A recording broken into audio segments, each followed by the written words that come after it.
مسلم ابن عقیل کے 2 بچوں کو زندان میں قید کیا گیا۔ ایک بچے کا نام ابراہیم، دوسرے کا نام محمد ہے۔ تاریخ میں ملتا ہے کہ زندان ایسا تھا کہ زیر زمین 50 زینے اترنے کے بعد طفلان مسلم کو رکھا گیا تھا۔ دونوں بچوں کو زندان میں روز ایک گرم پانی کا پیالہ اور ایک سوکھی روٹی دی جاتی تھی۔ ایک مرتبہ دیوار زندان کا سہارا لیے دونوں بچے بیٹھے ہوئے تھے۔ چھوٹے بھائی نے بڑے بھائی سے کہا، بھیا آج جب داروغہ زندان آئے گا تو ہم اس سے سوال کریں گے۔ داروغہ زندان آیا۔ چھوٹے شہزادے نے سوال کیا، تو محمد مصطفیٰ کو جانتا ہے؟ محمد مصطفیٰ کا نام آیا۔ وہ کہنے لگا، میں کیسے نہیں پہچانوں گا، وہ تو ہمارے نبی ہیں۔ دونوں شہزادے ایک دوسرے کی طرف دیکھنے لگے اور کہا، جب تو محمد مصطفیٰ کو جانتا ہے تو علی مرتضیٰ کو بھی جانتا ہوگا۔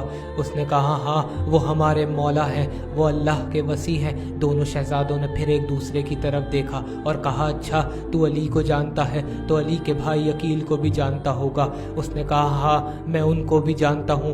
دونوں شہزادے رونے لگے اور کہنے لگے، تو عقیل کو جانتا ہے تو یقیناً عقیل کے بیٹے مسلم کو بھی جانتا ہوگا۔ اس نے کہا، ہاں وہ حسین کے سفیر ہیں۔ دونوں شہزادے ایک دوسرے کی طرف دیکھ کر رونے لگے اور کہنے لگے، اے دربان بان ہمیں پہچان، ہم اسی مسلم کے بیٹے ہیں، بس اتنا سننا تھا۔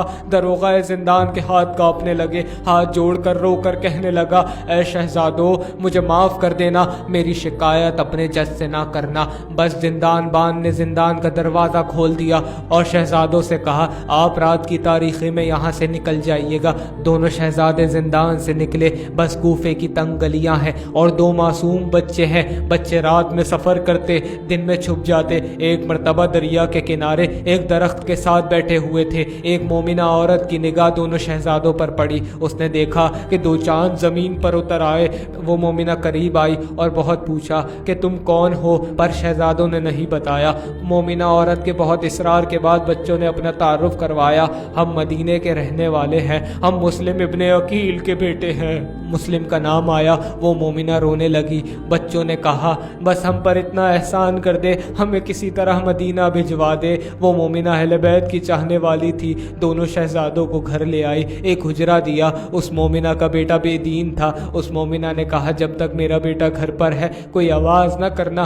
دونوں بچے بہت تھکے ہوئے تھے۔ ایک شہزادہ 7 برس کا تھا، دوسرا 9 برس کا تھا۔ اکیلے پردیس میں ہے، نہ ماں ساتھ ہے نہ باپ ساتھ ہے، تنہا مسلم کے بچے ہیں۔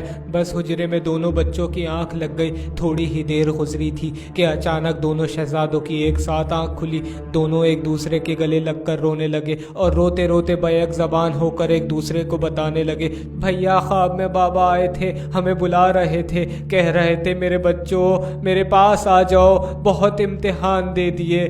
بچے خوب رونے لگے۔ بچوں کی آواز اس ملعون کے کانوں میں پڑی۔ وہ فوراً حجرے میں آیا، دیکھا یہ تو مسلم کے بچے ہیں۔ بس دونوں بچوں کی زلفوں میں ہاتھ ڈال کر زلفوں سے پکڑ کر کھینچتا ہوا حجرے سے باہر لے گیا اور دریا کے کنارے قتل کرنے لگا۔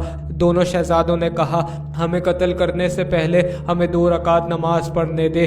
بس نماز پڑھی، نماز مکمل ہوئی۔ بڑے شہزادے نے کہا، پہلے مجھے قتل کر، میں نہیں دیکھ سکتا میرے سامنے میرے چھوٹے بھائی کو قتل کیا جائے۔ چھوٹے شہزادے نے کہا، میرے سامنے میرے بھائی کو قتل نہ کرنا۔ بس حارث ملعون نے ایک وار کیا، بڑے شہزادے کا سر تن سے جدا ہوا، جسم مبارک کو دریا میں ڈال دیا گیا۔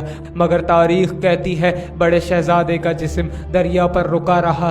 ادھر حارث ملعون نے دوسرا وار کیا، چھوٹے شہزادے کا بھی سر تن سے جدا ہو گیا۔ روایات میں ملتا ہے جیسے ہی چھوٹے شہزادے کا جسم دریا میں آیا، بڑے بھائی نے اپنے ہاتھوں کو پھیلا لیا، دونوں کے لاشیں آپس میں مل گئے۔ تاریخ کہتی ہے جب کربلا کے بعد اہل بیت کو اسیر کر کے کوفے سے لے جایا گیا تو دارالامارہ پر جناب مسلم کے لاشے کو لٹکایا ہوا تھا۔